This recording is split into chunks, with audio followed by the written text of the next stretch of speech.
Dans les séries, les enquêteurs plongés dans une petite communauté pleine de secrets, comme l'agent Cooper dans Twin Peaks, se retrouvent souvent confrontés à leurs démons intérieurs et se mettent à faire des rêves avec des nains qui parlent à l'envers. Mais ce n'est rien en comparaison avec Robin Griffin, bien sûr, l'héroïne de Top of the Lake, qui va être confrontée à une blessure d'adolescence au point d'en faire une affaire personnelle.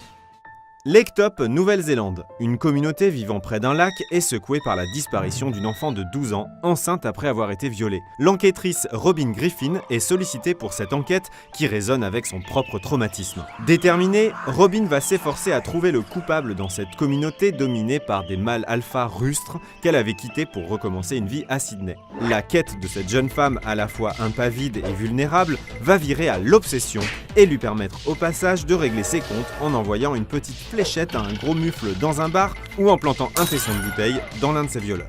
Adoubée par la critique, la série de Jane Campion, seule réalisatrice palmée à Cannes et féministe notoire, met en scène un monde sombre dans lequel les femmes, sans cesse victimes de la violence réelle ou symbolique des hommes, n'ont d'autre choix que celui du rapport de force permanent.